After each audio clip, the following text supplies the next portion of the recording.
Kia ora, tēnā koutou, no mai, haere mai. Hello everyone, welcome to the Walking the Shadowlands podcast. Join me as we take a walk into the realms of the unexplained, of the paranormal, of things that go bump in the night and haunt your dreams.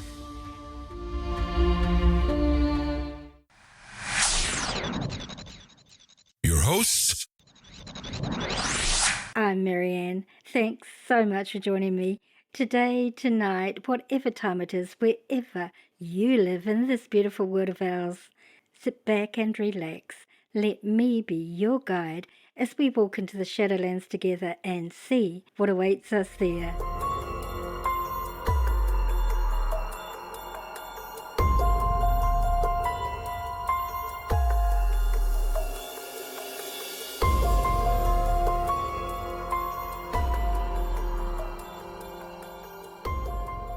Welcome to another episode of the Walking the Shadowlands podcast. Today, I've got a real treat for you. We're diving deep into the Shadowlands, into the extraordinary, with a fascinating guest who's been on the front lines of uncovering the unexplained. Joining us is a former police detective turned UFO researcher and the author of the thought-provoking book, Non-Human. Our guest has dedicated his life to peeling back the layers of mysteries surrounding unidentified aerial phenomenon, UFOs or UAPs, sparking conversations that challenge the status quo. Through untold stories, compelling evidence, and our guest's own experiences that have left him questioning the boundaries of our reality. From close encounters to governmental secrecy, we'll explore the uncharted territories that push the boundaries of what we think we know. So, grab your favourite beverage, settle in and join us as we unravel the enigma of extraterrestrial encounters, government cover-ups and the profound impact these mysteries have had on our perception of humanity. Our guest is here to share his insights, experiences and the revelations packed within the pages of Non-Human. This episode is sure to challenge your perspective and leave you questioning the world around you. Without further ado, are you willing to walk into the Shadowlands with me and see what awaits us there? Let's begin.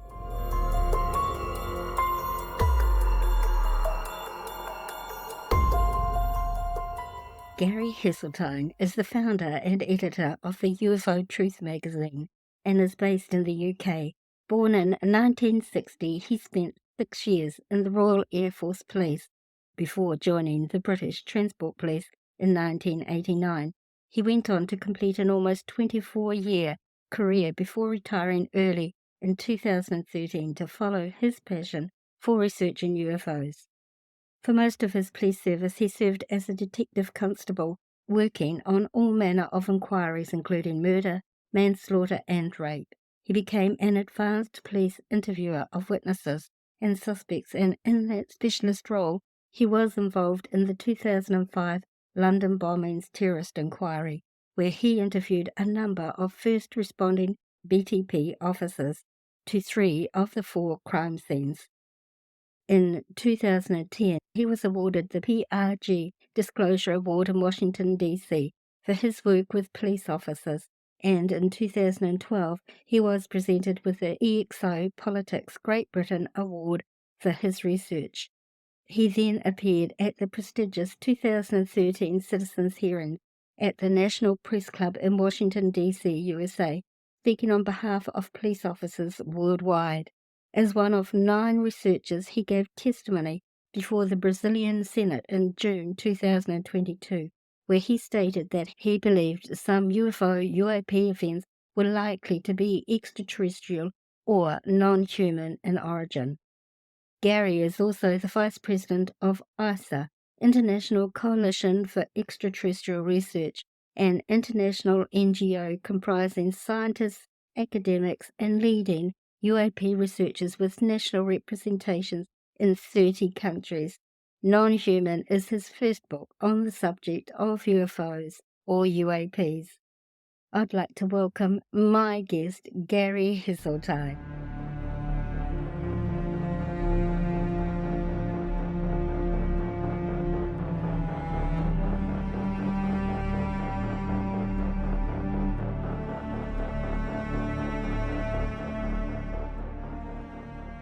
I'm been waiting to talk to you about this subject that we're going to tackle today. It's a topic that has had my interest since before I started my podcast. Can you perhaps start by giving us an overview of the Rendlesham Forest UFO incidents and what led you to delve into this topic for your book? I had an interest in Rendlesham for a long time before I got involved in active research about it, because for 6 years I served in the Royal Air Force Police, and for 3 of my 6 years I did the same as what the US security police involved in the Rendlesham incident, which was guarding tactical nuclear weapons on a nuclear weapon storage area. So I had some kind of experience guarding nuclear weapons similar to theirs, and there isn't a lot of difference, to be honest. And I always thought that there were probably many more witnesses because I knew how the weapons storage area worked and how many people were on the base doing security, that kind of thing. And so that kind of led me over a period of time to get involved. I first became involved in Rendlesham public research in December of 2007 when I did a History Channel program for what was called the UFO Hunter series with a guy called Bill Burns. And they'd invited Colonel Holt, who wrote that famous Holt Memorandum, to come over as one of the guests. They were also filming me because I have this unofficial national police database in the UK called Proofos about police officers. So that's how I became known within the subject. And I just happened to remark, I said, "You're coming over to film me. It's a long way to come from America just to film me. Are you doing anything else?" And they said, "Yeah, we're doing Rendlesham Forest." And so I said, "I've got an interest in Rendlesham Forest."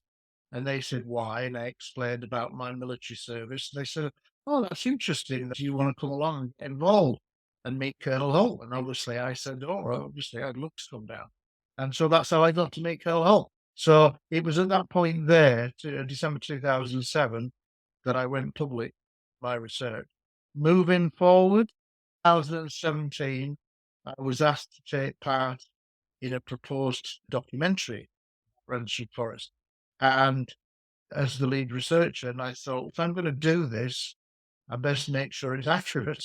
Right. So I thought I knew a lot, did know a lot. Thought I'm going to go back to square one after the incident and just see what I can come up with. And so that was what prompted me to do that.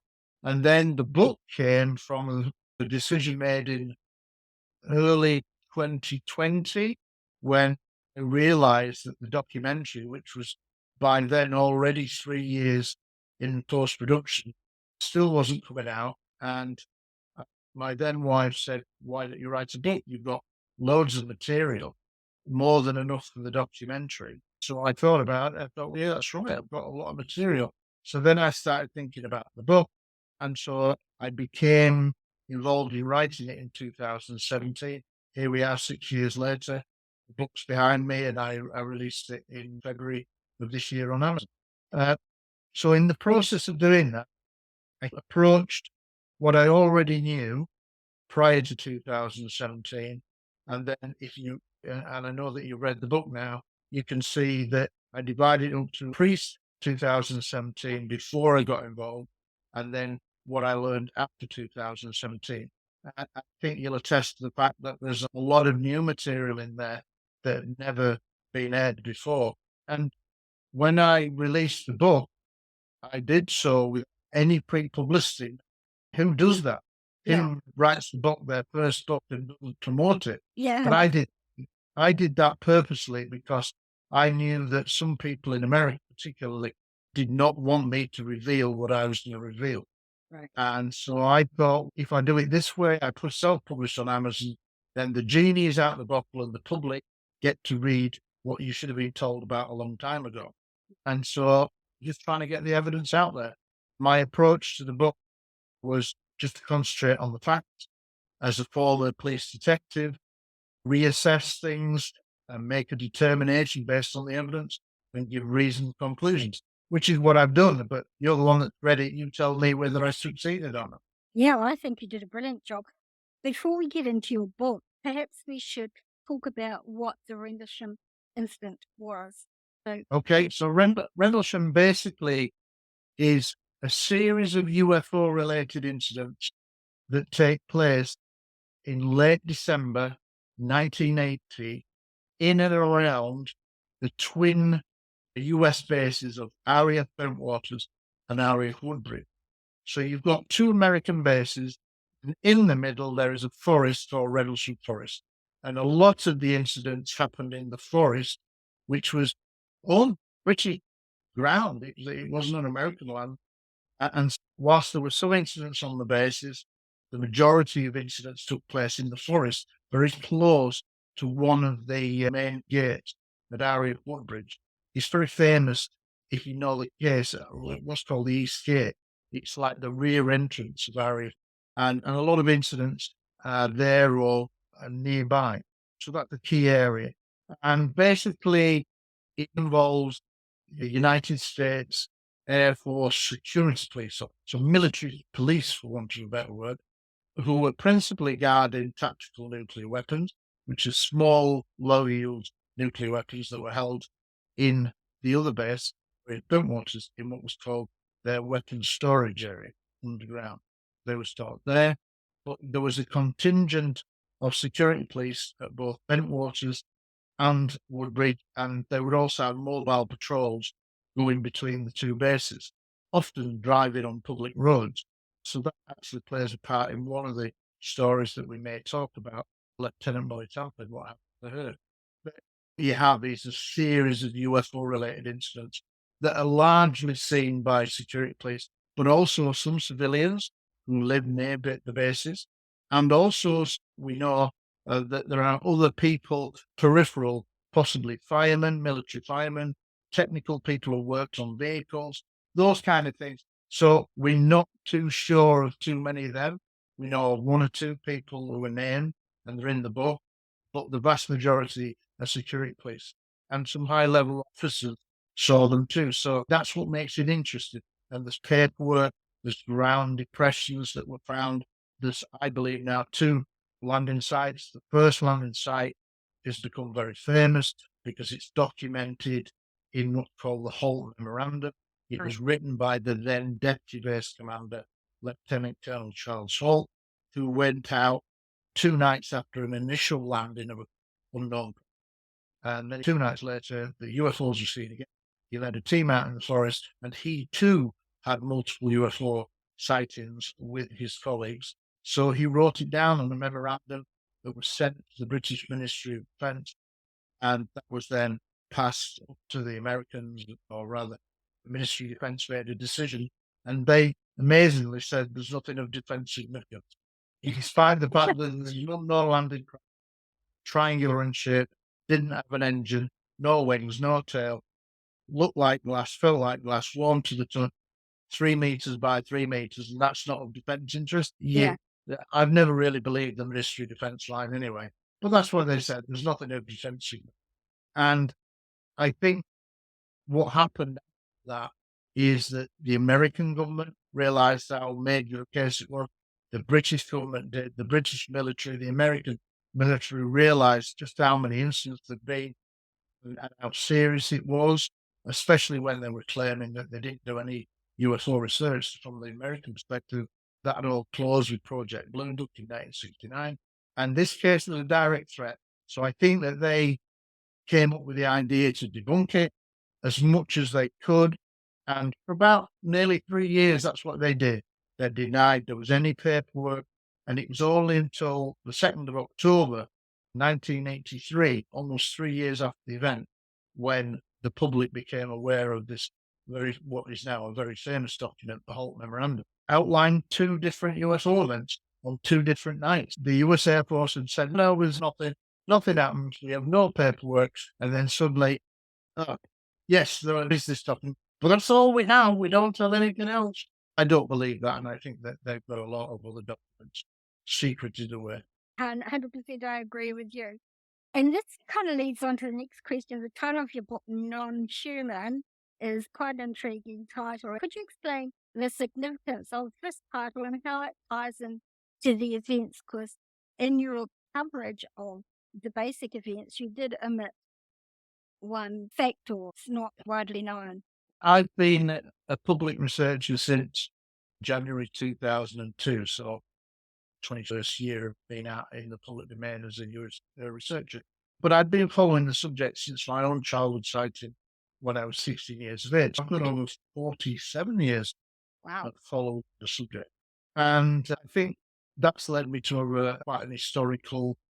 I consider myself now as something of an historian because I've read all the books. Right. I pretty much know all the people involved in the subject. So, in a sense, I'm quite well placed in that way. But the Rendlesham case and the book are important because it never really been told properly. Mm. Been, I think, maybe a dozen books or so now, Rendlesham, but they've generally been told either from a very one point of view. Often it wasn't balanced. Right. The best book prior to mine, I think, was You Can't Tell the People by Georgina Bruni, which I think was released in 2000.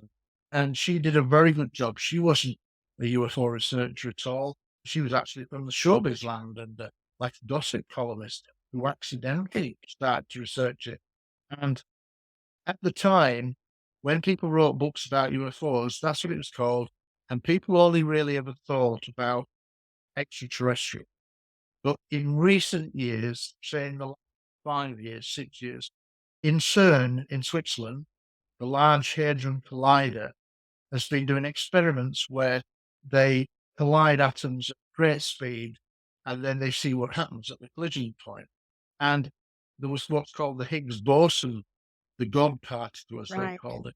And when they collided, in that infinitesimal split second, they saw other dimensions. And in the quantum physics world, they said that there were many more dimensions. And that opened the way for people to talk about quantum entanglement, Yeah. which is way above my understanding Mm. and most people's understanding. Physics can be very difficult. But basically, it said you could maybe warp time, space, and you can travel distances by being interdimensional. So you Yes. might cut the distance by warping time. And people often do this. They say time is linear. We travel that way. Right. What they're saying is you can go from there to there instead of there to there by traveling through an interdimensional portal, maybe that kind of thing, which again is very complicated. So in recent years, people have been saying probably extraterrestrial, but it could be interdimensional. Mm. And in the last 18 months or so, I've heard more and more people, and some of them are really well connected, say that it might actually be something that's infraterrestrial or ultra-terrestrial. And what we mean by that is there may actually be another race, not human, Mm. that's on the earth that keeps themselves to themselves, maybe technologically very advanced, and they might be here and have always been here, Mm. maybe longer than we have, but they just keep themselves to themselves. So it sounds pretty crazy, but nobody rules out the interdimensional. And so the phrase that's now come is non-human intelligence. What that basically means is, and actually echoes what we'd already talked about, because 2 years ago, I'm the vice president of ICE, the International Coalition for Extraterrestrial Research, and that's made up of scientists, academics, and leading researchers from around the world. We've got representatives in 30 countries because it's clearly a global issue. It's Right. not a US issue, it's a global issue. New Zealand issue, an Australian issue. It's all countries of the world are affected. And when ISA was created, and I was one of the founding people involved in that, I suggested that for anybody to become an ISA national representative, that we all had to be on the same page.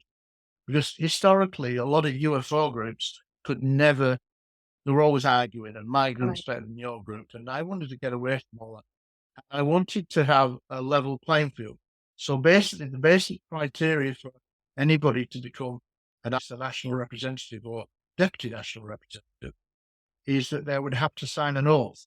And the oath was based on loosely, we've studied the best evidence from around the world for the last 75 years, and we've concluded that we're being engaged by a non-human intelligence. probably extraterrestrial in origin, certainly non-human. Came about 3 years ago. We went public with creation in May 2021. So I think we're at the forerunners of using that term. It was already in existence, so certainly we were well placed to introduce it in 2021. And so when it came to writing my book, then even though personally I think that the majority of what's seen around the world is extraterrestrial, and that's based on the contact phenomenon, where people all around the world, different continents, even in third world countries, describe similar species and similar experiences. That makes me think that's real. People are having contact of some kind of experience with something that's not imaginary, it's real, and I think that it's almost extraterrestrial. But as a catch-all, it's now easier to just put everything in the basket of saying it's non-human. So I guess in some ways it's a bit of a net, a catch-all. So it could be extraterrestrial, interdimensional, interterrestrial, or it might be a combination of all three. Personally, I still think the majority is extraterrestrial. That makes sense. If you're a civilization that's a million years ahead of Earth time, then you would have new methods of propulsion and traveling through the stars. Distances wouldn't be the problem. It'd be a bit like Star Trek and what. Yeah. It certainly makes sense to me. And I think a lot of astronomers are very narrow-minded because they can only relate to it in earthly terms, and it doesn't make sense. If I was to give my iPhone or iPad, Leonardo da Vinci, who was the greatest mind of his time 400 years ago, 500 years ago, he would think that iPhone was magic. He would not, in any circumstances, be able to understand electronics, etc. That's just 500 years. What if a civilization is 1,000 years, 10,000 years ahead of Earth time? Uh, so I don't think the factor in the same way that at one time we couldn't travel. We had no means to travel over Right. animals, horses. And then we got faster. And then we got the SR-71 that could fly around the Earth in 3.5 hours, and so on. Time reduces the more you become technological. So I think if anything was advanced, older than this planet, and actually the Earth is quite a young planet, then I think life teeming out there. And people said to me, why do they come here? And I would say, think of it from this point of view. We go to the Great Barrier Reef because it's an area of special interest. Yeah. We go to the Galapagos Islands because of some of the species and fauna that's there. It's a period of scientific interest. If you were able to travel the stars like we can travel flying between cities in a comparison, you'd want to come maybe to Earth because maybe in our bit of the cosmic neighborhood, we're a planet that's so rich in water, life, Yeah. fauna, diverse life fauna. So I think we're probably like an oasis in the desert. We're in an interesting place. And if you have that ability to travel like that, then it makes perfect sense. You come here, space tourism as much as anything. Would be the insects on the ground. Yeah, absolutely. The human zone. Yeah. When this Rendlesham Forest thing went on, they not only saw the craft on the ground, but they also saw non-human beings as well. Yes, there's 2 reports that are legitimate from military witnesses. The first one involves a guy called John Burroughs, who was one of the original people to see the landed object on the first night. Interestingly, he will say that he didn't see a craft, that Pennison was with him.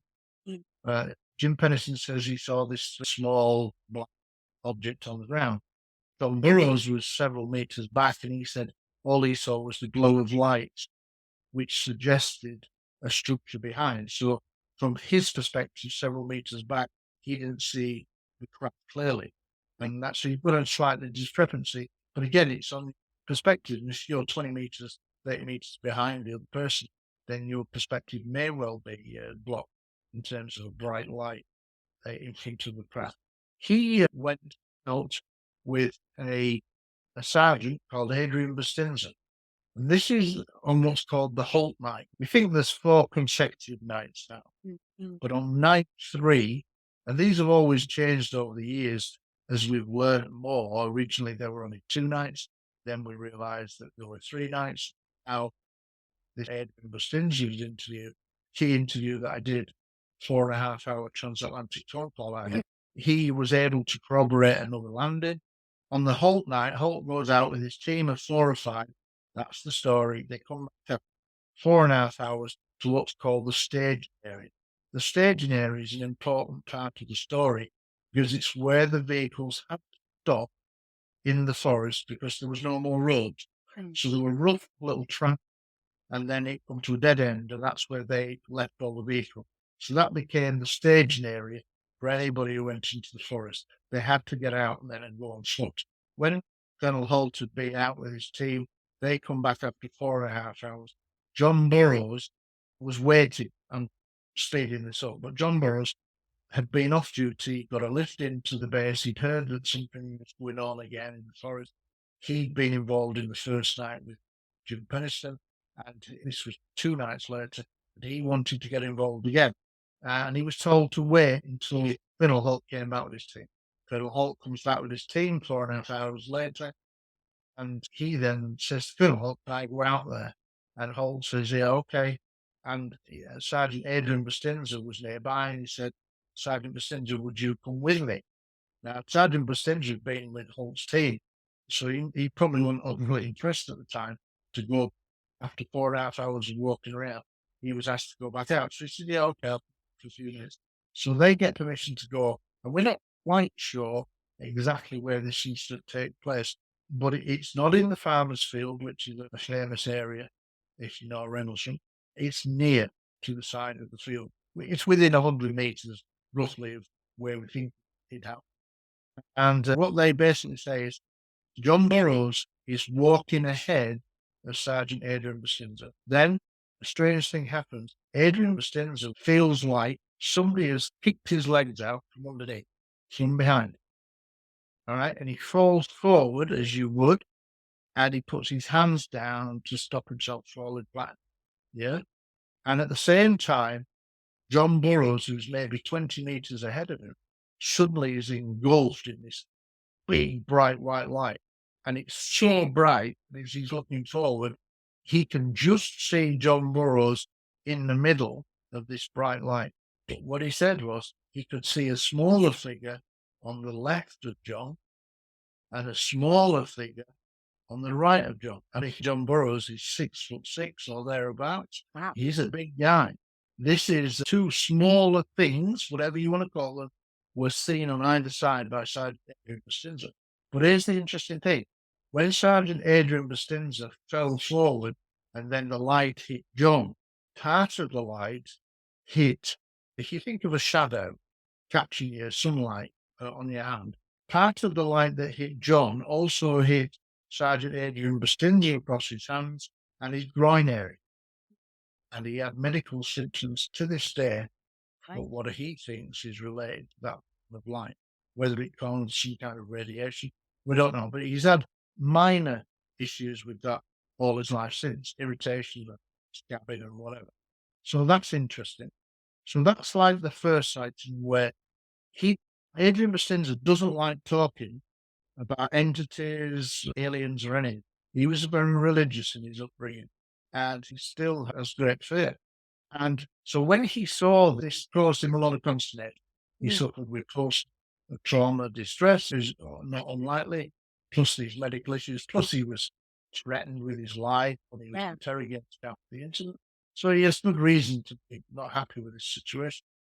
But he is inadvertently involved in the second incident as well. So bad luck for him. Rose's rescue. And Adrian Bustinza was involved in a second incident, which actually is arguably the most lied about, the most trivialized landing, a second landing. Because years ago, when this first story broke, there was a story of aliens right from the off. And the Air Force said there was no aliens, blah, blah, blah. And that's rubbish. However, a guy who was regarded as the military whistleblower for the case was called Larry Warren. Young guy, only 19 years old. It was his first posting overseas, so he was green in terms of military up to date. He'd only been on shift a few days, and then suddenly he found himself involved in this incident.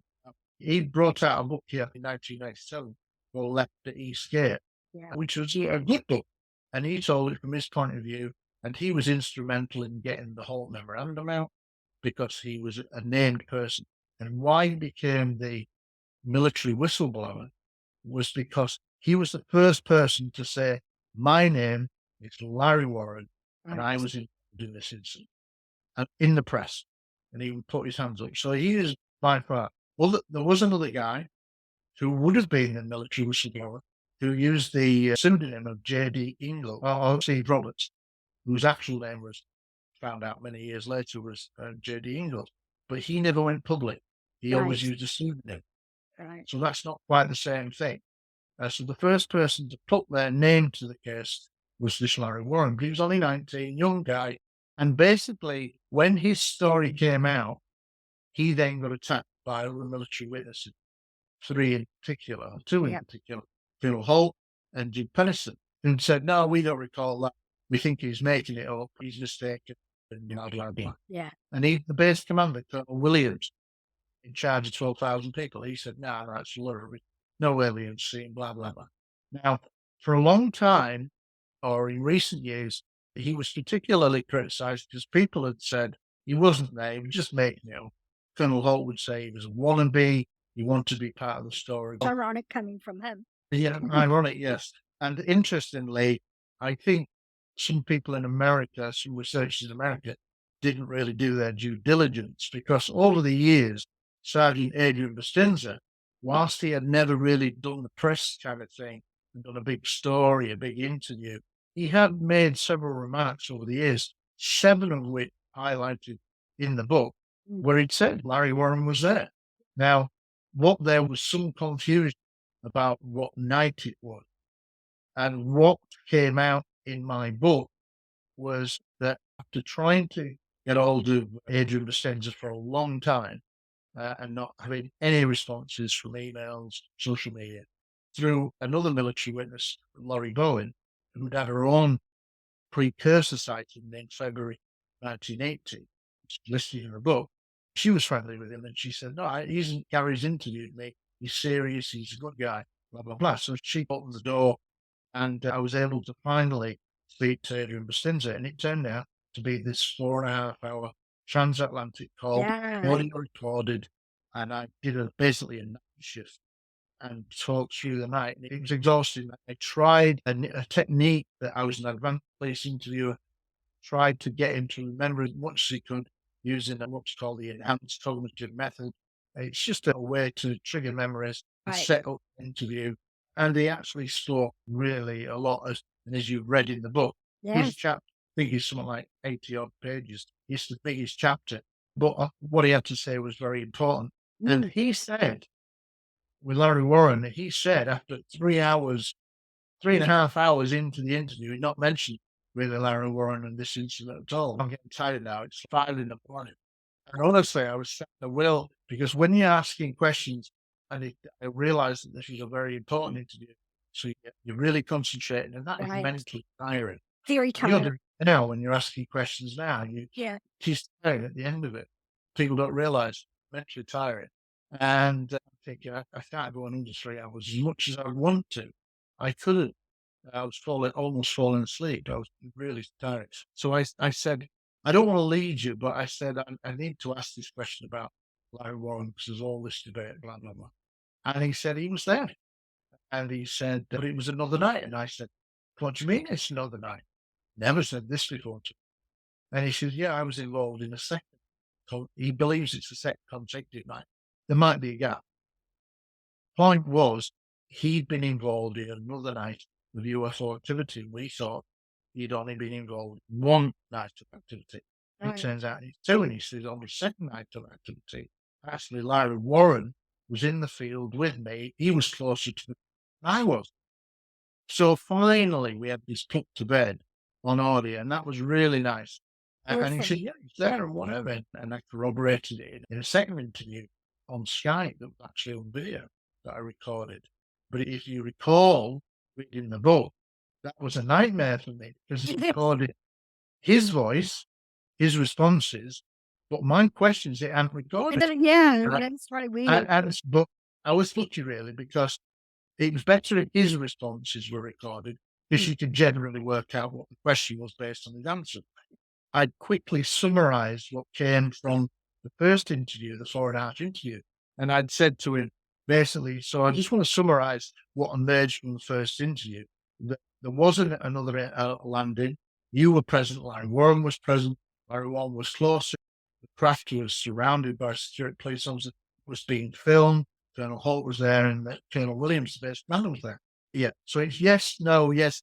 And there was like 5 answers that he gave. If I hadn't have explained that, wouldn't have made any sense whatsoever. Right. But I knew exactly what the questions were, because that's what you would do as an advanced police interview. You've Right. done one interview, you go back, and if you've had some key admissions, you like to go back and just summarize those key admissions. And it's the second time that person confirms the key Right. admission. Yeah, so that's what you do. Quick summary. So in the first interview, you said this, yes, yeah, but, and it's all tidied up, and they can't ever take that back then. They've admitted it twice. Yeah. Yes, so they've admitted it in the first interview, and then you've summarized it, they've admitted it in the second, and you can't really go beyond it. So I knew what those private questions were. But when I got off, I thought, oh, this is great. And I played back, and I'm like, no. No, there's never been a video. And I try every which way, find a way to retrieve the sound, and there may well be a way, but I haven't been able to find it. I just had to tell the truth in the book and hope people would believe me, but that is exactly what happened. And he said some very important things, especially about his interrogation in the Skype interview, how he actually destroyed evidence. He put it in the fire because his family were giving him grief, because his father worked for the government and they were being surveilled by unknown agencies, intelligence agencies. So it got on top of him, and he burnt a lot of the stuff that he collected over the years. But he made a really big, important statement, because what he said was that he'd been sent an envelope out of the blue, didn't know who sent it, and in the envelope there were 3 audio tapes. And there were 3 audio tapes of the channel that the US Air Force Police used on one of the nights of the incident. And so what this actually proves was that the US Air Force Security Police routinely recorded at least 3 of their 4 radio channels on audio tape, and then rewound it and started again. But you think about all the evidence that would be contained Oh gosh, yes. on those audio tapes and be able to work out of it as well. And the fact that nobody like Colonel Holt, Colonel Williams, none of the senior people have ever admitted that, says to me they're trying to control the agenda, Oh, excellent. the story. And so, put a long story short, that there were 2 legitimate sightings of entities. And then the second one, what Larry Warren had always said was that in his book Left at Eastgate, he'd said 3 initially, 1 like bubble. There was no doors that opened or windows, but something, he said, akin to a bubble, slipped off the fabric of the shimmering in the field. And within that bubble, the bubble divided into 3 bubbles. Right. And within each of the bubbles was the upper torso of what looked like a child in a bunny suit, like cast for the ghost. And they were small, and there were these bubbles that were floating beside the craft, and there was some kind of silent communication, possibly telepathic, between the base commander there and these 3 entities there.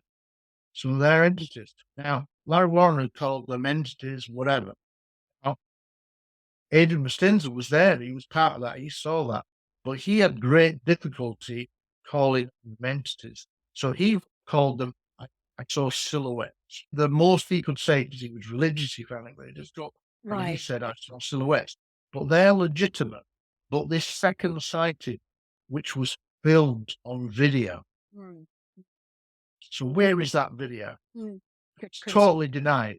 Colonel Holt says, no, there was no. Interestingly, if you read the book, you'll know that Colonel Holt admitted to a MUFON researcher, Mutual UFO Network researcher called Ray Boucher, in April of 1985, 6 years before he retired from the US Air Force, he admitted to him verbatim that Colonel Williams was there, security police was there, and that it was filmed. He admitted that. And Holt was there as well. And Adrian Bastiden since said, yeah, Holt was there as well. Holt was always denied this. But in 1985, he admitted it before he became this TV personality. So I think that's a really important admission. One thing about your book that really impressed me was the detail and the research and the sleuthing you had done to find the people. Interviews, transcriptions. Yeah. It's a nightmare. Hours and hours of research you did, I can only just imagine. But I have to say, I have never had a good feeling about Holt. And that was reinforced for me because I read Larry's book years ago. Left at Eastgate, thank you.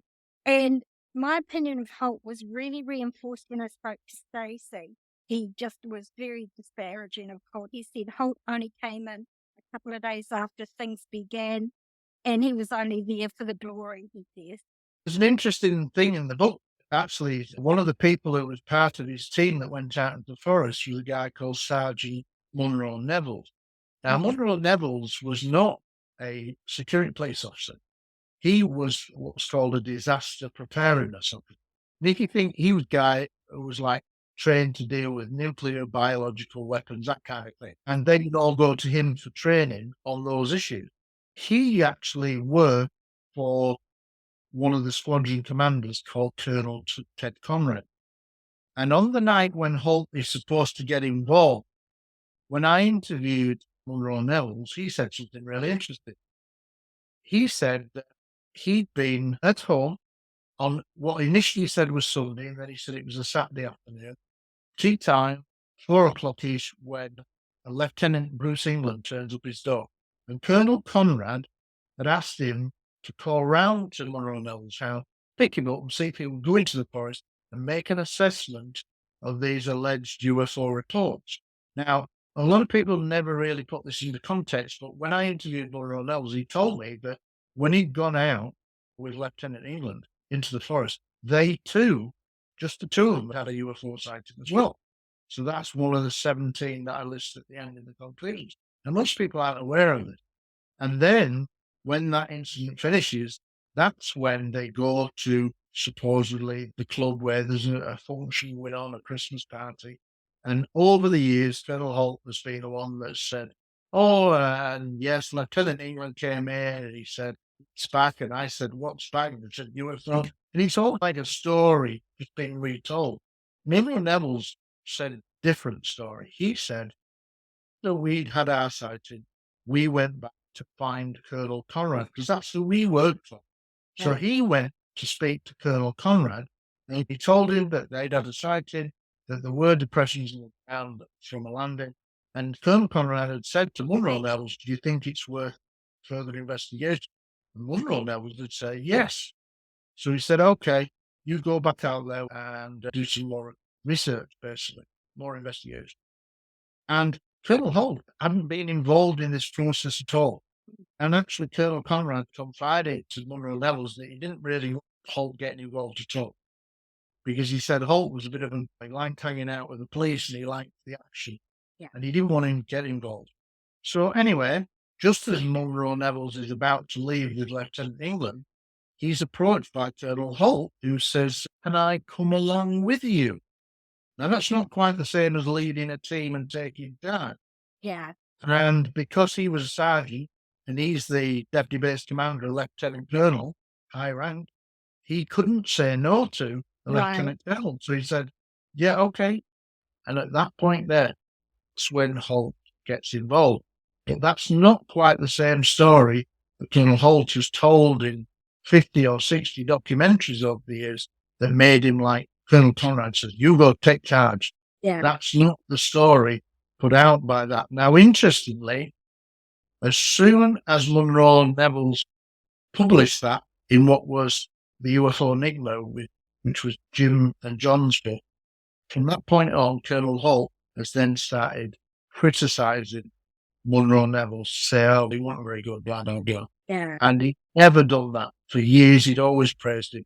But as soon as he's told that story, which I suspect is the truthful story, of how it here, Colonel Holt was very negative to his comments about Monroe Neville's, and I believe not. 100%.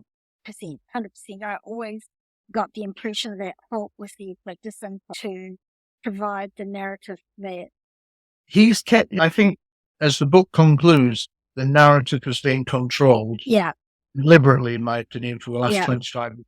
And really only 4 people have controlled every documentary ever made, basically, which is Colonel Holt, Jim Peniston, to a lesser extent, John Burroughs, and Nick Pope. Yeah, interesting. Pope gets a chapter in the book. He has a very unique role to Rendlesham, and he's been very influential as the world's go-to guy in shaping how the public view the case, or not view the case, as you may suggest. And those 4 people have controlled it. They pretty much control who gets on in every documentary ever made, and that's wrong. Because, as you've seen in my book, I talked to lots of other military witnesses, and their story is well worth being filmed. Oh, gosh. But nobody gets to hear about them. Yeah. Because the narrative is being controlled. And that's what I'm trying to do with the book, is to try to say, look, many more people were involved. I've spoken to many of them. These people are good witnesses. They should be interviewed. Yeah, I think your book is awesome. What you did and such an amazing job. Usually I can read books really quickly. I'm a very fast reader, a speed reader, and I retain what I read. Your book took me ages. It actually took me a few weeks to read because I would read it and then I'd go back, because there's so much detail in there, and that bears witness to your years of being a police detective and being in the Hopefully, that's nice to hear from my point. That's what I try to do, is to make an investigative book. Actually, a lot of people, both the researchers who've read it and reviewed it, and the kind of reviews that I've had since it's been out on Amazon, they've said it's a bit like a thriller. Yeah. Which is not how you don't think of a factual book thriller, but they say it reads a bit like a thriller, which I guess is really nice, and I guess people have enjoyed it. But yeah, I never set out to make it a thriller. Yeah, it's just the way you've laid it out. It's good. I'd tell you one thing that really made me so angry, and I thought what gave him the right was one part in your book when you talk about the British bobbies that were there in the forest and were taking photos and had their camera confiscated by American police on British soil. British soil. Absolutely. And that would have happened because as much as Colonel Holt has tried to say, because Adrian Basinza says it's Colonel Holt. They take the cameras off and they hand it to Colonel Holt, who puts it in a plastic bag. Now, Holt totally denies this, but I know my money's on, and it's on Adrian Basinza. And we then have this, for years and years, this debate whether the British police were there in the forest. And of course, there are 2 reports, legitimate reports, that were made where the police turn up, the British police turn up, but they're never actually involved in it. Whereas Larry Warren had said the British police were there at the side of the field. They're watching the incident that he's involved in, which is now being corroborated by Sergeant Adrian Basinza. And when I interviewed Sergeant Adrian Basinza, he says, I'm at the staging area where all the vehicles were. When this vehicle comes in, it's possibly having its siren or a big light, and it goes beep, the American sirens went, so very distinct. And I remember that because I was in the Air Force from 83 to 89. So I remember those old British vehicles that went about terrible. It sounded really corny as compared with the Americans that sounded really quite sexy. It sounded like Hawaii 5-0 kind of thing. but we just had a cheap bebop. But interestingly, Larry Warren, the original military whistleblower, had said to me that he'd heard an audio copy of Holt's audio tape where in the background it goes, bebop. Now, I'd not heard this.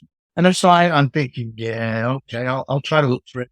But anyway, eventually I found an audio copy and I was back to actual written evidence because the guy who had done what is arguably the first and best documentary made to date, which was the CNN special, that was filmed in late 84 and released in early 85 over 3 separate nights. And the investigative reporter for CNN, Cable News Network, was Chuck Beccaro. Now, in a series of research notes, the MUFON investigator Ray Boucher had sent me was this single sheet of paper, which was a 1 page of a transcript of many pages of the incident from Holt's audio tape had been transcribed. All right. Now, I just had this 1 page, but here on this was in brackets and it annotated by Chuck Beccaro, the lead investigator for the documentary. And in the brackets, in the speech, it went Bieber. Yeah. So there, he had actually positioned it in the transcript for me to look out for. And sure enough, when it comes there, you have a very distinct Bieber. And then when I brought this up with Adrian Bastenza, says, yeah, a British police vehicle turned up at the staging area, and Lieutenant England, who was part of that team with all, actually went across and spoke to them and said, turn that off, blah, blah, blah. Now, nobody mentions this ever. Right. This was absolutely new, which confirmed and corroborates what Larry Warren had said, is that on at least one of the nights, possibly this 4th night that we now know about, that the British police were there. And I suspect that this is the 4th night of consecutive activity, which we didn't know about until Sergeant Adrian Bastenza had said, no, it's another night with Larry Warren. I think it's that night when the British police, it makes sense. Yeah, very interesting. It just really made me angry. What gave them the right to confiscate stuff on British soil from British policemen? Well, by the same token, within days of the incident beginning, the forest tract that were public land owned by the British were cordoned off. And people used to take their dogs for walk or cycling or whatever. It was a very popular area. And many civilian witnesses will say they saw British police vehicles alongside US Air Force security police vehicles who were off their jurisdiction, blocking off these tracks into the forest. And they were told, oh, there's some incident, blah, blah, you can't go in the forest. I am absolutely convinced, based on the number of people, that that is actually true. That people, British people, were not allowed to go into the forest because they basically blocked it off, but the Americans certainly didn't have the jurisdiction to do that. Yeah. And the British didn't either. Yeah, that's really... So there's a lot of lies told. There's a lot of lies told. And this comes back to controlling this narrative. Yeah. There was only so much that the Americans wanted to say. And don't forget, for almost 3 years, they denied everything. Yeah. And it was only when the memorandum came out and there was a big tabloid newspaper headline, UFOs land in Suffolk and it's official. And that was like a big double-page spread, and it went around the world. In 1983, as viral as it could get, it was picked up internationally, and that's what elevated the story Rendlesham to being known all around the world. But until then, the Americans had denied it. But in that newspaper report, it printed part of the Holt Memorandum, which hadn't been found until basically Larry Warren had said, I'm willing to put my name to it and say I was a direct witness. Yeah. When they did another Freedom of Information Act in America, because they said we've got a named witness, suddenly they find this document that had disappeared for 3 years. And that's how it comes out. But in that document, it's an amazing document. It's still historical, and Holt was directly involved. So he's an important witness, because it basically said on one night there'd been a landed triangular craft, gave measurements, and then 2 nights later, he, the lieutenant commander, the UFOs were allegedly back in the forest. He led a team out and he saw multiple UFOs himself, and he signed that 1-page document. That is pretty amazing for somebody who's right to do that. So that's why it's famous. However, when the ramifications of that document coming out, it was never meant to go public. Holt had been told it'll never be released, and then suddenly it was. Now, Colonel Williams, when it came out, was interviewed by James Fox many years later. Yeah. I think it was in the documentary, I Know What I Saw. And basically, it looks like James Fox has caught up with Colonel Williams, who's now in retirement, and it looks like he's just had a round of golf and he's got his arm leaning on his vehicle, and it's just a quick, almost a non-interview, where he just asks him a couple of questions. But one of the things that he said was he talked about the memo, and Colonel Williams said that the memorandum wasn't supposed to be released, basically, and when it did, it left us in a difficult position, and we had to admit some things that we wouldn't have ordinarily done. And as I worked on the book over the 3 years of writing it, 5.5 years of research, 3 years of writing, that clip came back to haunt me time and time again, because what I realised, what Colonel Williams was saying, was this document should have not come out, and it led a life of its own, and couldn't put Humpty back together again. So they had no choice but to admit there had been 2 incidents, because there was an official US Air Force document outlining those 2 incidents. However, what I came to realise is that anything you didn't have a piece of paper for, we'll deny. Yes. Anything else you didn't have a piece of paper, we're going to deny it to the eyeball. Yeah. So all the interrogations that happened to at least 4 or 5 of the witnesses. Thank you. I was going to bring up that next. Yes. Oh, they were recorded on an audio tape. They gave statements. Certainly, Adrian Bustinza said I did a 3-page statement. I asked for it afterwards, never got it. Where's that statement? It's not. There's never been one released. A number of statements were released that I talked about at the beginning of the book, which is very poor. Jim Peniston said he did a statement, and it wasn't quite the same as what he got. Ed Cabanza, who was the driver for Jim Peniston, said he put in a statement, and he never saw that again. And he was told, no, sign a different statement. We saw the lighthouse. He said, lighthouse. The lighthouse is pure fiction, always was. But in the book, I actually blame the media. The media were complicit in keeping this case down. Oh, yes. And still aren't. And they're still complicit, as with the American media, but certainly the British media played their part in dumbing the case down, controlling the narrative, and not really allowing proper investigation to take place. Sorry, I cut you off. No, not at all. No, some of the major witnesses also taken away and interrogated and used sodium pentathlon against their will, obviously, which is a pretty horrific thing. And I imagine some of them still scars from it. The 2 that definitely mentioned that, and Sergeant Jim Peniston, who was like the first night with us, and Sergeant Adrian Bustinza. He didn't get injected, but he was threatened with it. Larry Warren, the original military whistleblower, he was given drugs like true serum. But in the book, I think arguably one of, if not the most powerful page of writing in the book, is actually a transcript where Adrian Bustinza describes his interrogation. Yeah. And I remember when I was proofing the book, what I tend to do is I read speeches back like that, and I read it like that and give it feeling as how he was putting it over, and how he put it over on the audio, and it was palpable, his fear. And there's one particular page, I forget what page it is, but it's in the chapter on Adrian Bustinza, and he's talking about his interrogation. He said, here I was, a sergeant, I'd signed to fight for my country, protect my country, and I was being treated like a criminal. Yeah. He was being strong arm, either side, sit there, treated like a prisoner, done nothing wrong. And he said, you saw the lighthouse, I didn't see the lighthouse. He was told, bullets are cheap. Yeah.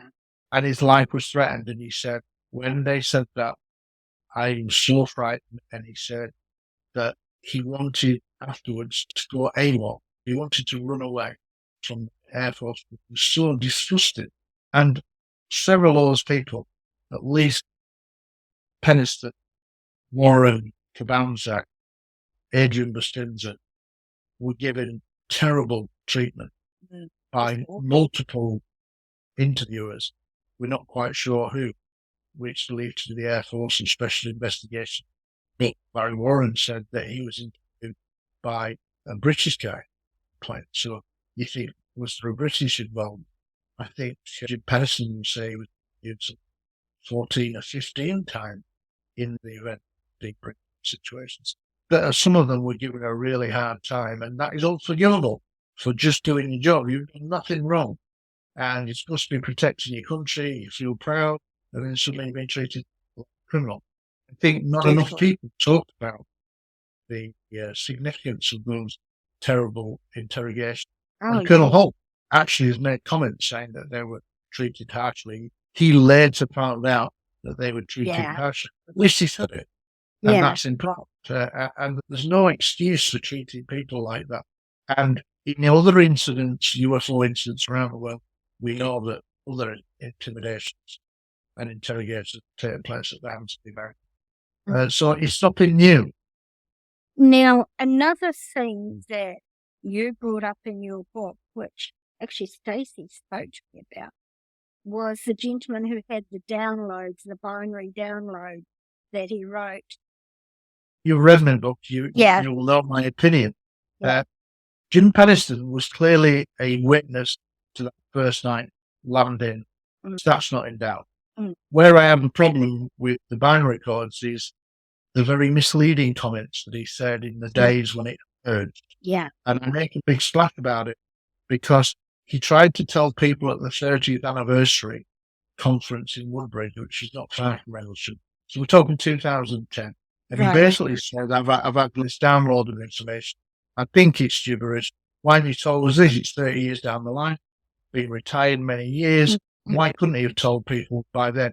He'd been asked, he appeared in lots of documentaries, he never mentioned it. And then somebody's telling the audience that he's had this, and he thought it was gibberish, didn't know what zero.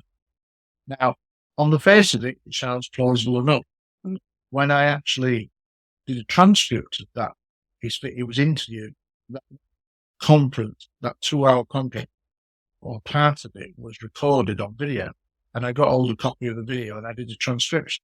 And at one point, he's told the audience, people weren't aware of this, that he can't say too much because he's doing a documentary for aliens and he's been given a message. And he basically said, I don't know what it is. Just zeros and ones. It came out accidentally.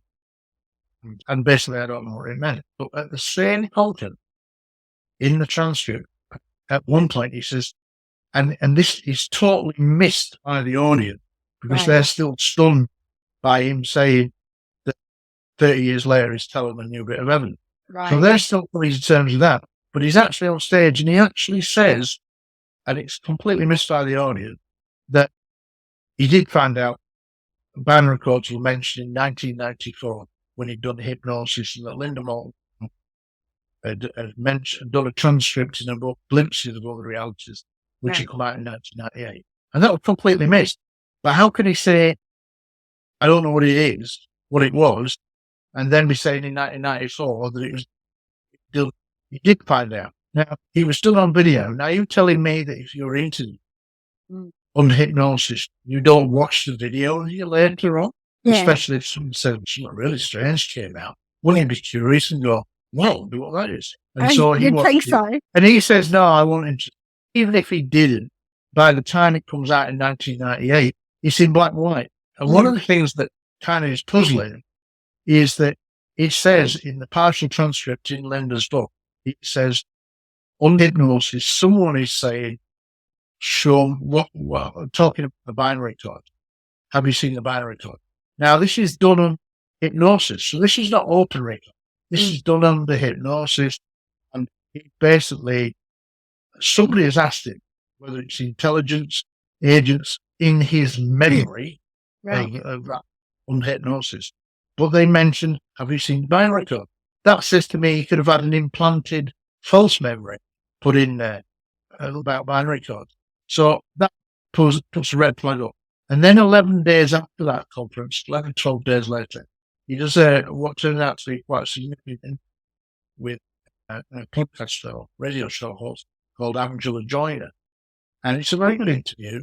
I remember the first time I heard it, and it's an American interview. At times, his answers are right all over the place. And I would advise anybody to listen to that interview because her reactions are like, you said this.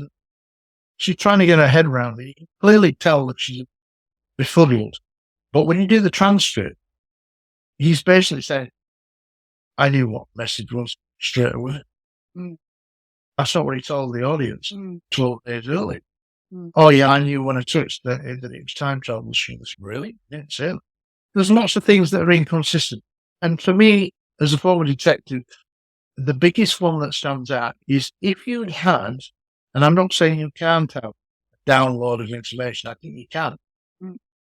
But in this particular case, I'm suspicious because if you had that, if that had happened to you, for example, or it happened to me, and it was the only time in your life that you'd have this kind of auto-writing experience, I think I know how many pages of auto-writing I would have done.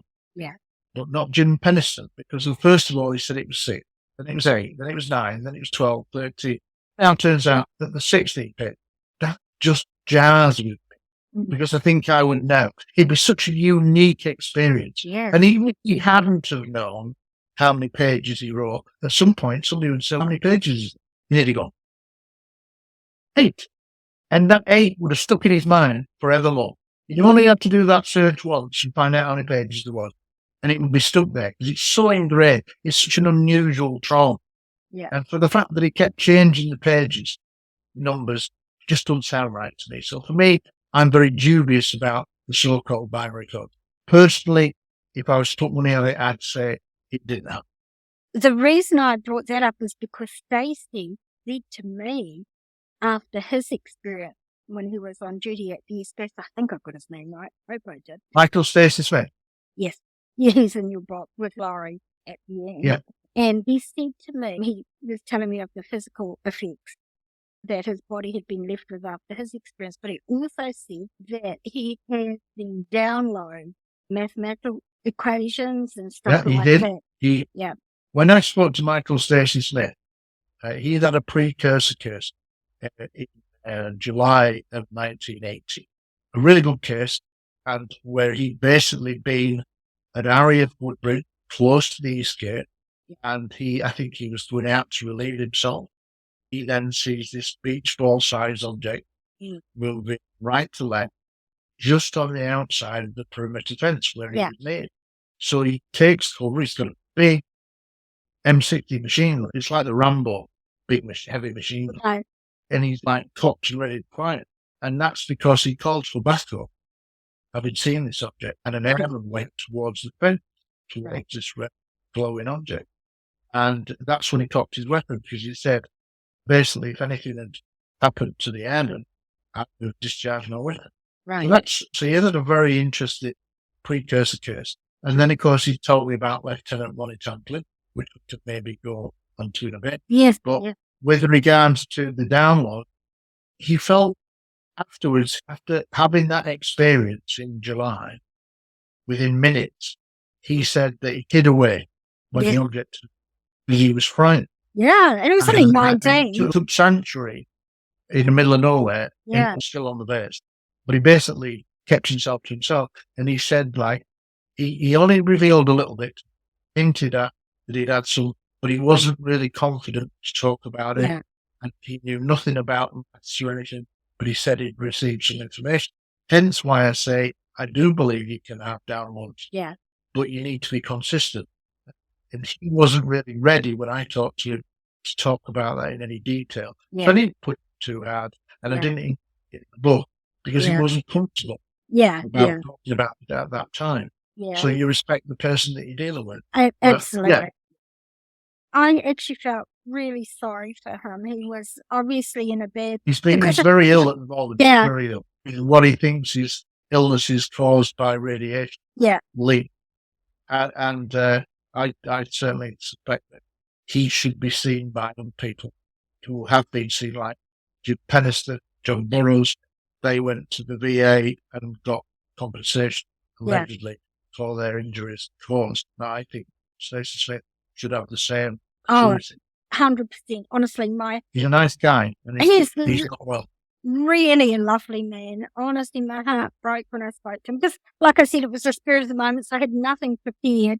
And I think he might have had a bit to drink, and so he was a bit more relaxed. But honestly, it just broke my heart. And he was just left no support afterwards. And he lives in a very rural area, and yeah. he's very much on his own a lot of Yeah. the time. Yeah. And I think he struggles health-wise, and who wouldn't? And we're living in a strange time now where potentially we could have disclosure soon. I was going to. Well, and he should be somebody that's embraced as being a victim Yes. and deserves medical treatment and the best support he can. He is a victim like many of us. All the people who are involved in Rendlesham, whether they've played a big part, a small part, they're all the victims of some trauma. Yes. He's on their normal sphere of knowledge, whatever it was.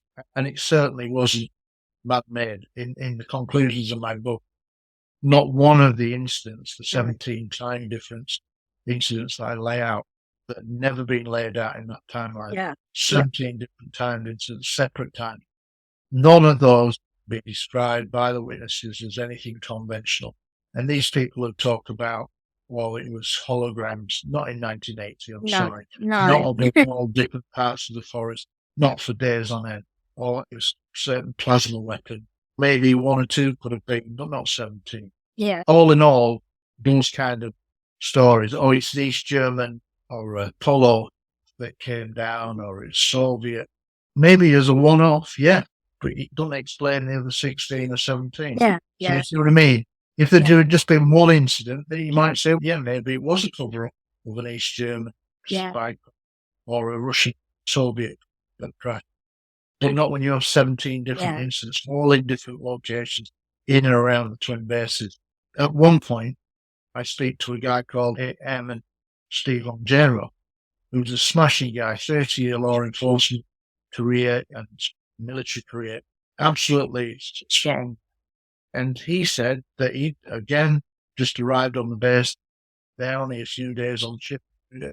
When he is on a routine, one of his first shifts inside the weapons storage area, and he's been told to walk around with an experienced custody sergeant, from somebody who's experienced in the way how it works in the weapons storage area.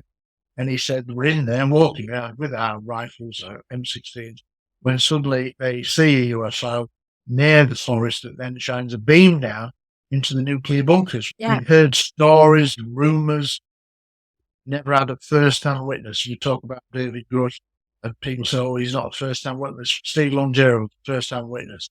And he sees a UFO shining a beam down into the weapons storage bunkers, and it then proceeds to do like a grid-light search, 200 meters long search of all the bunkers, looking as if it's scanning for something, what's under there. Right. And it's looking for the amount of nuclear weapons, in my opinion. Can't prove it, but I think that's why they turn up numbers, and they've got this interest in weapons.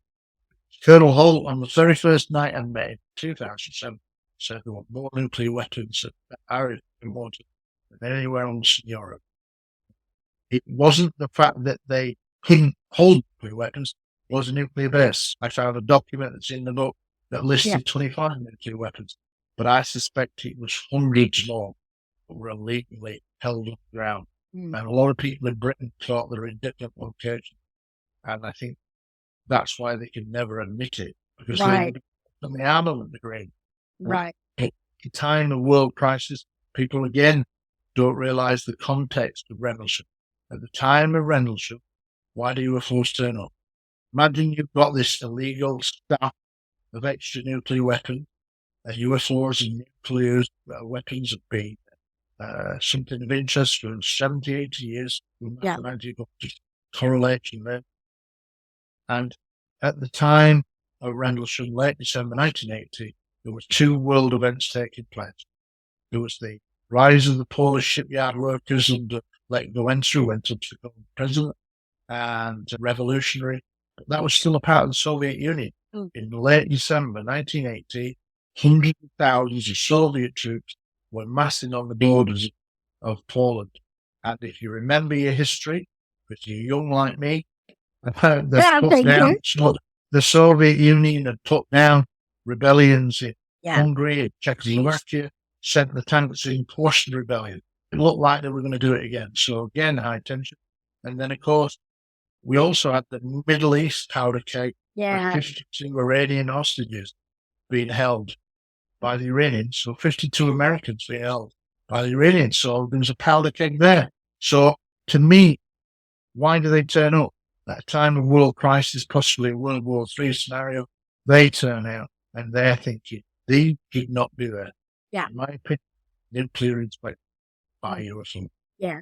It's been some of the whistleblowers, certainly in Stephen Brereton's press conference, talked about they had their nuclear weapons shut down by Oh yeah, US. well, Robert. Yeah. I met Robert Sellers several times, Right. and he was the guy in 1967, Malmstrom Air Force Base, Midwest, when basically 10 nuclear vessels were shut down, and he was the guy underground, 80 feet underground, Yeah. who had got the dual key system to start World War III. So you can't have more of a credible person than No. Robert Sellers. No. And he recently gave testimony to the Brazilian Senate in June of last year. I and he were the only two foreign speakers to the Brazilian Senate. That was a big honour. And then, of course, since the ARO office, the All Domain Anomaly Resolution Office, we now know that through the whistleblower legislation passed in late 2022, he has since given his testimony to ARO. Now, the question is, when will he get called as a witness in a further congressional hearing? Yeah. Some debate there, and this is why I said to you, just had a much better hearing. Yeah. It was excellent, and it has caused reverberation. It's Yes. not caused disclosure yet, but it's opened some doors. And if we have 3 or 4 more before the end of this year, and more revelations come out and more witnesses come out, like first-time witnesses like David Trevor and Ryan Graves, then we're not going to be far off, because the press are just beginning to get an inkling that they may well have been deceived for 75 years. And I've never seen a time with so much your interest as now. So we're close. It's very interesting. And what I haven't told you, but I've been an experiencer my entire life. Since I was 3, I have conscious interaction with Star Memories. people. Okay.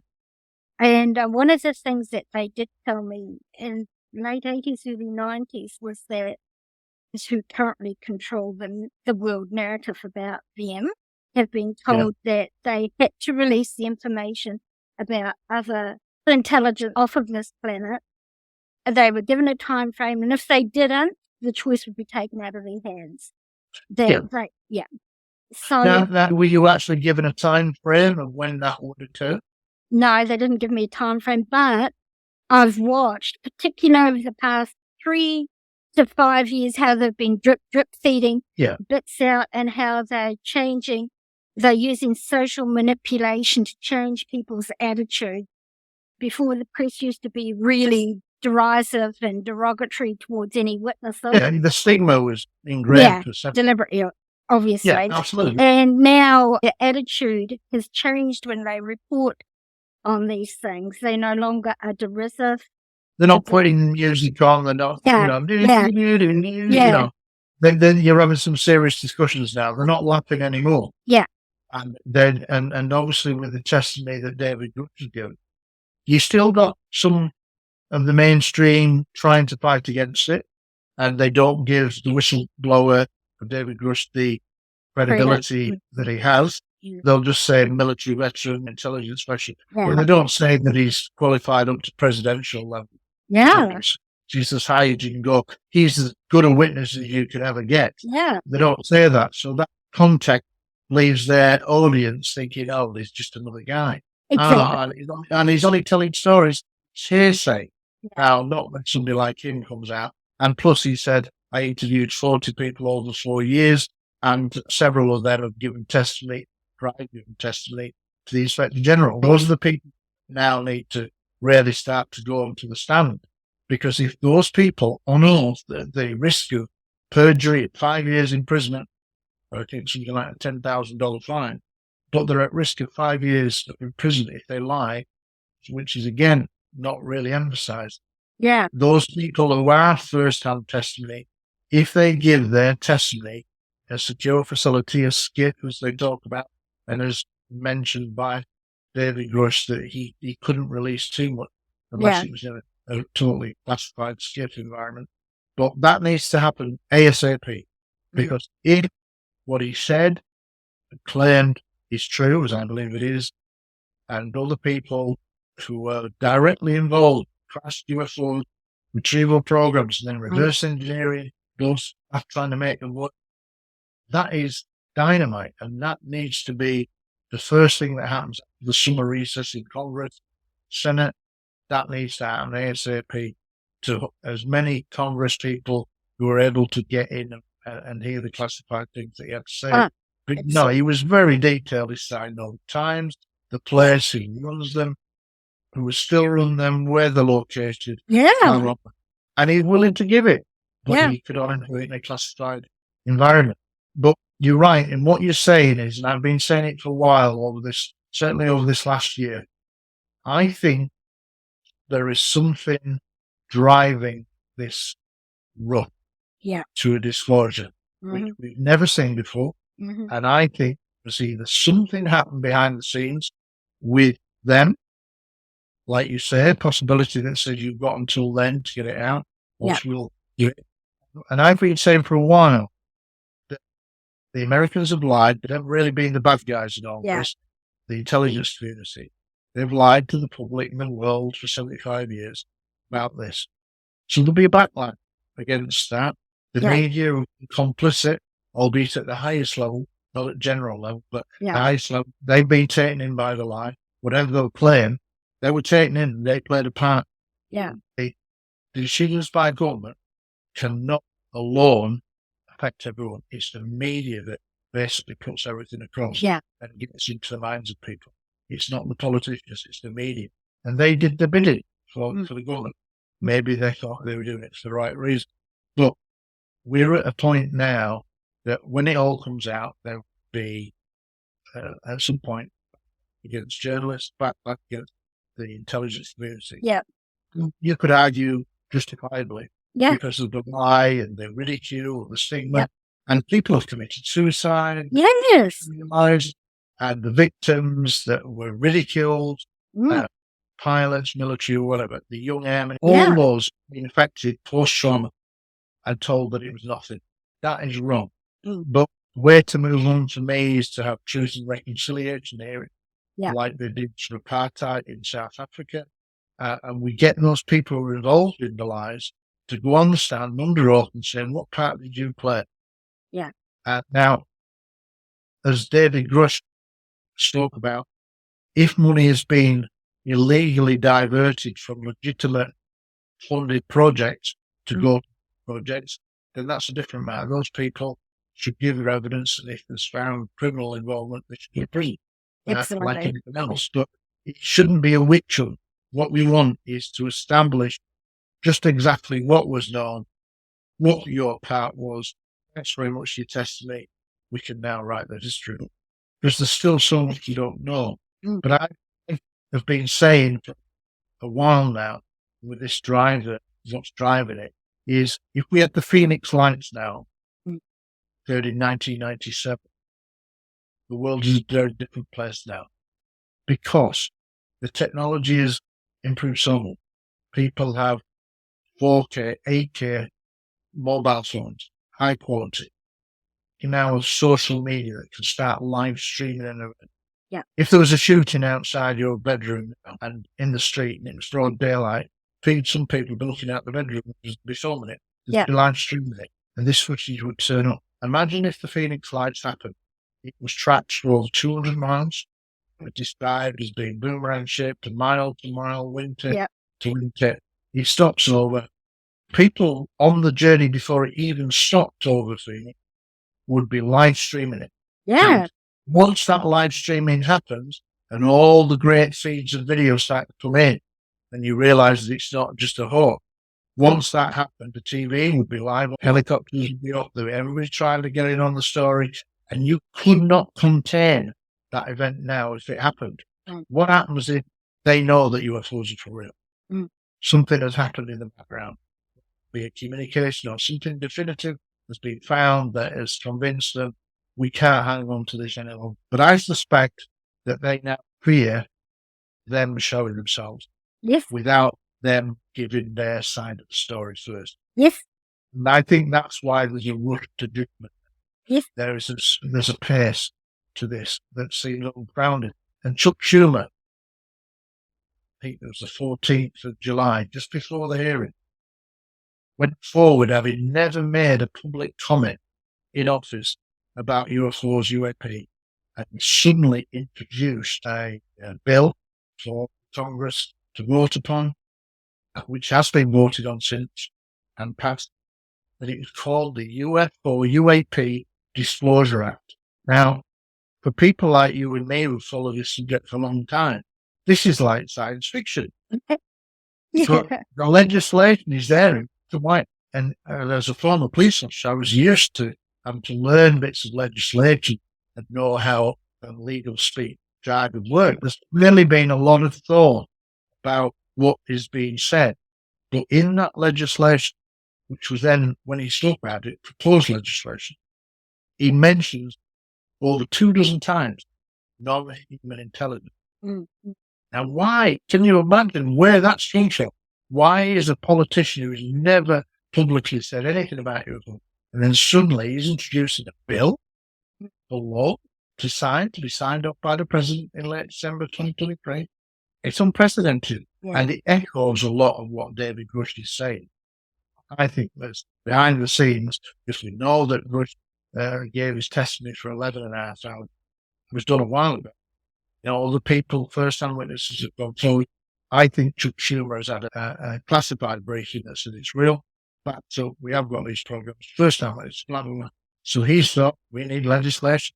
And what they're saying is that within 60 days, I think it is, anything that's gone out to aerospace companies, to the American aerospace companies, has to be handed over. Whatever they've done, whatever technology they managed to get working, whatever craft that they possess, be handed over to the Americans. Yeah. So this is unprecedented times. Something is driving it, but I personally think that something has happened, and will be right that they said either you do it by a certain time, or else we'll give a demonstration. Better you do it on your terms than ours. Yeah, absolutely. When my contact said that to me, and it didn't give me time because they don't work on time. Time doesn't exist outside of this reality, is what I'm continually told by them. But they did say that humanity had to reach a certain waking point where there were enough people questioning. Yeah, and I think we're close to that. And it's just to open the doors. If we have 3 more hearings by the end of this year, there's a real possibility by the beginning of 2024 that we're into disclosure. And you'll know when it happened. Because it's 24/7 on every news channel, every day, like COVID. Yeah. I fully expect, along with that they will bring out some extraterrestrial representative and say, this is so-and-so from somewhere. Well, it affects so much about everybody says it's the biggest story in history, and it will be. Clearly, you're not alone if it's extraterrestrial. Yeah. But I personally don't think, even if we get disclosure, I don't think we'll ever know the true extent, or it's unlikely we'll find out the true extent of all the secrets that the Americans have. No. All the experiments that they've done and all the stuff that they've done. There's clearly a lot of it is illegal because money's been diverted into these programs. There's no Senate, Congress oversight. That's wrong. And the intelligence community should work to the Congress and the House, and it has, and they've been a law unto themselves. And I think presidents have been denied the truth. Yes. But it's about time Congress takes over, and that's why, in a sense, full of admiration for Senator Tim Burchett and Alan Bellina Luna, because it takes a certain kind of person with real strength of character to say, there's something wrong here, and I'm going to go after the truth. And we've never had that in public office. Yes, you've had lots of politicians who've expressed this interest, but nobody that's gung-ho. Nobody that would stand and say, I'm going to get to the bottom of this, and I really am going to do it. Yeah. And he's not afraid to say the Pentagon lying, Yeah. And it's great. We're just watching it going, yes, what? Him, Yeah. him. Yeah. And we never had that, really, anybody fighting for the truth. And I think it's first hearing was so important for the public. It wasn't for the UFO community. As No. much as we're watching it, it was really for the public Yes. and the media who were thinking, is there anything to this? Mm. Graves and David Law were fantastic. You could not have got a better result than what happened. So now, even the media, they're talking about cubes inside spheres. Yes. Yes. And attacks 40 foot long with no wings. We knew that because Yeah. those people have been interviewed before, Graves and Trelaw, many times about their respective incidents. But the general public, 95% who don't believe this, who've been led a lie all their lives. So 95% of people and politicians and business people don't have a clue what's about to happen. And so that's why there is so much that the world will be in shock. And it will take a while for people to accept it. And I do think that they'll need to release videos. Yes. Lou Elizondo has taught a 23-minute video, broad daylight, taken by a fighter pilot in broad daylight, and he's in his cockpit there, and the object is there in daylight. And that kind of thing, I think, needs to be released because we live in a world of fake news. Yes. And I think people will need a lot of convincing. But certainly, if politicians get into a skiff with David Grush and he tells them, and then other people confirm his story who were direct witnesses, then you're into disclosure then. But it's really not into disclosure until, one, the government had fully admitted they were not doing intelligence. Two, the media hear that. The media needs to hear the president say we are dealing with human intelligence. He can say we don't know what it is, blah, blah, blah. We tried to reverse these things. We can't even switch them on. So it may well be something like that, and I think that the media are starting to realise that they're being hoodwinked. They're getting close to the next hearings. If more witnesses get shown, when they learn about nuclear missile shutdowns, again, we'll know the stories. The public won't, and the media won't, because they've had a clawed mind to it all. And when they start to hear about nuclear missiles being shut down in Ukraine, former Ukraine, a facility having 10 nuclear missiles switched on into launch mode, when those kind of stories filter into the media and the public who are just generally looking in, and I think we're a lot more interested next time. More interest. That's when it starts to get to a tipping point where people are going, "Wow, seems to be real," and they're just waking up to it. But I think there will be a big shock period for the next, as and when it happens, the first year or so may be quite difficult. The world's not going to stop. There's not going to be looting. We live in a very sophisticated world now. Most opinion polls will say that there's over 50% believe now that the government hiding stuff, and down the line, after a period of anger and resentment at the lies, there's got to be a structured way to get over that, which I recommend Truth, Reconciliation, hearing based on the apartheid era. I think we have to do that. And I think we move on because, as Vice President of ISA, the International Coalition for Extraterrestrial Research, this is not an American issue. This is a worldwide global issue. Yeah. And unfortunately, because so much of the world has relied on America regarding the UFOs, they're looking to America now, in a sense, for a lead as to what to do, because all these other countries have been left to lead nothing. Then they're going to find out that they've been lied to. The bottom line is, as the truth comes out, we have to come together as the human race and not as one country against another. There is only one human race, and this is a global issue. And some people will be frightened. I suspect that 20% of the public will be traumatized, like COVID, lockdowns. Nobody envisaged people getting mental health trauma from being locked down long periods. I think there's likely to be a proportion of people who are severely traumatized by this news because they'll fear that they're vulnerable. Technically, we are. Some people fly around in your airspace and you can't control it. But we would argue in the subject, they've been around for 75 years at least. and there doesn't appear to be an overt threat of an invasion. Right. So they're not a threat per se.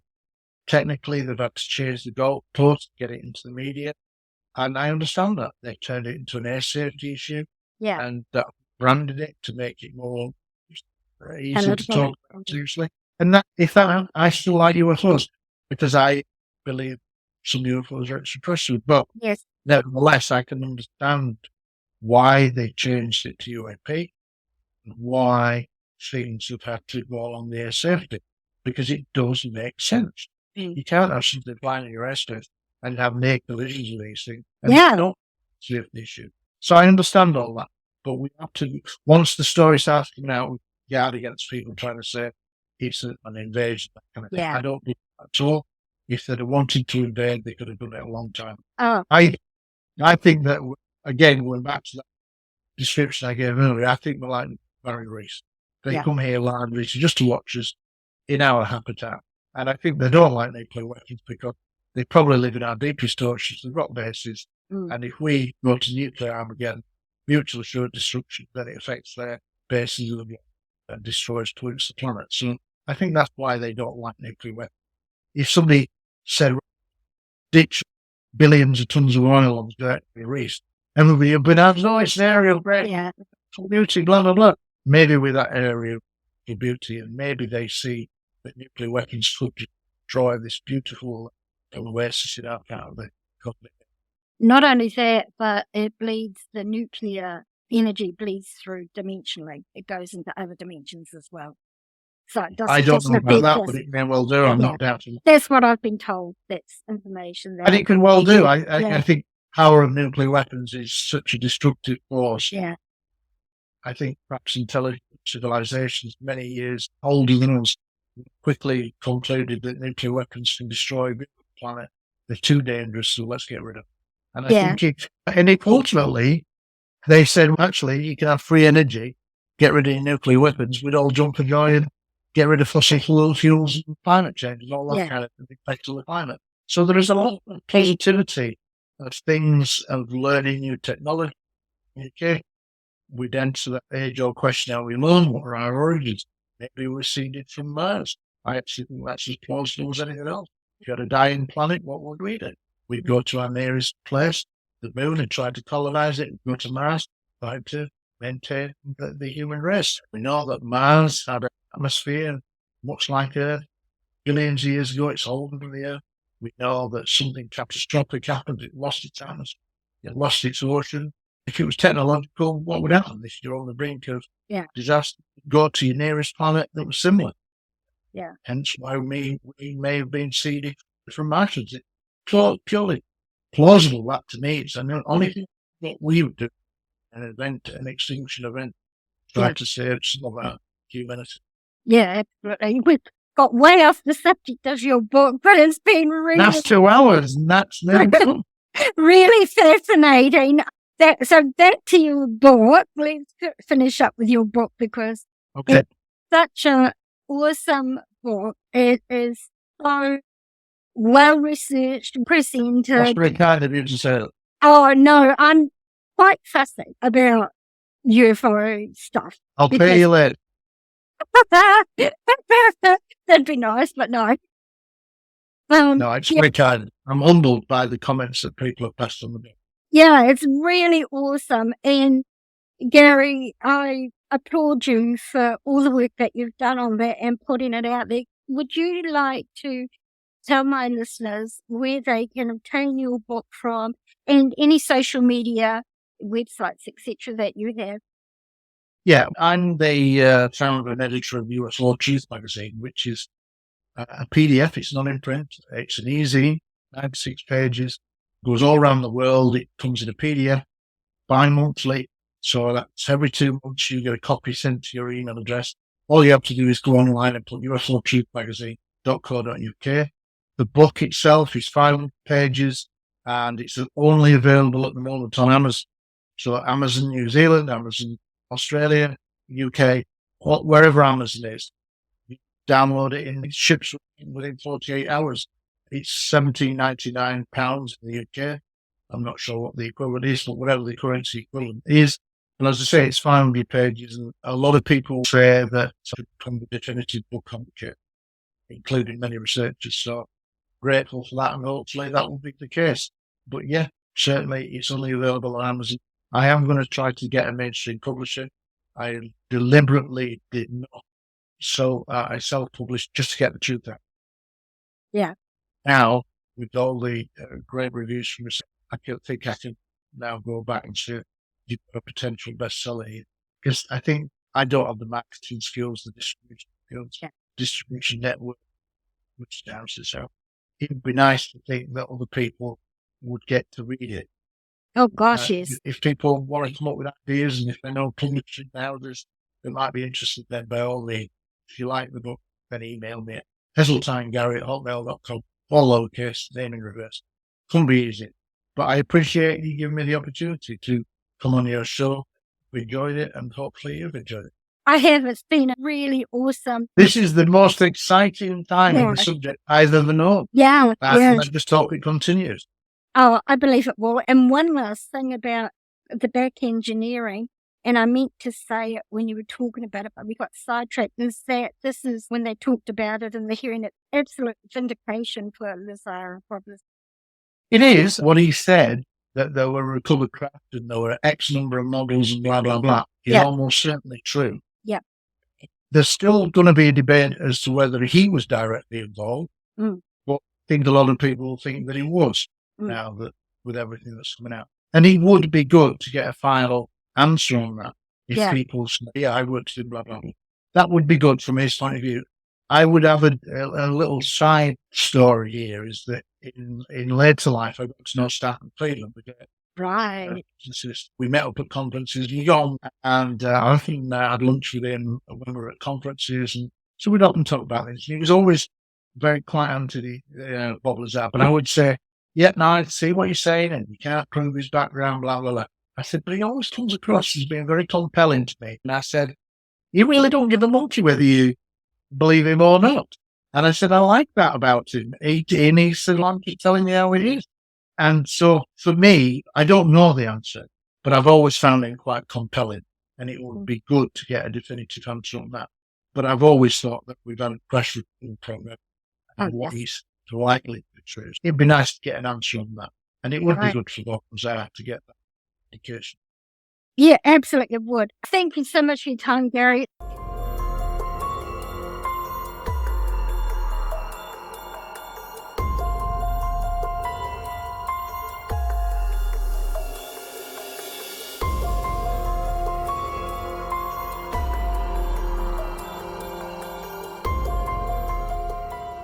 In this episode, we've delved into the mysteries of unidentified aerial phenomena. UFOs explored government secrecy and questioned the very fabric of our reality. Gary, your passion and dedication to unraveling the unknown have truly made this episode an unforgettable experience for our listeners. To my listeners, your curiosity fuels the heart of this podcast. If you enjoyed this journey into the extraordinary, don't forget to subscribe, share, and connect with us on all social media. We'd love to hear your thoughts and stories. As we wrap up, a massive thank you to each one of you for tuning in. Your support keeps me inspired and motivated. Until our next exploration, stay curious, stay open-minded, and keep seeking the mysteries that make life so incredibly fascinating. Once again, thank you, Gary Heseltine, and thank you, my wonderful listeners, for being a part of the Walking the Shadowlands podcast. Until next time, take care, and may your curiosity continue to guide you on your own extraordinary adventures. This is Marianne, bidding you farewell from the Shadowlands.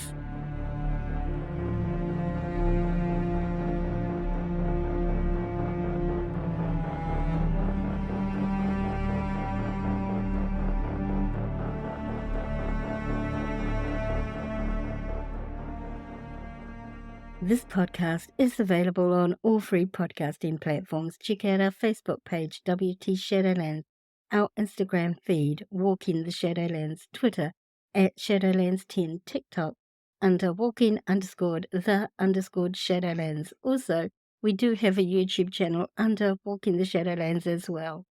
Also, if you have Alexa, simply say these 4 words.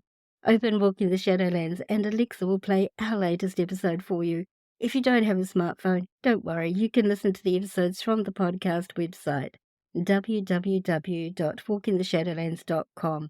For those hearing impaired, there's a full written transcript of each episode on the website, so you don't miss out at all.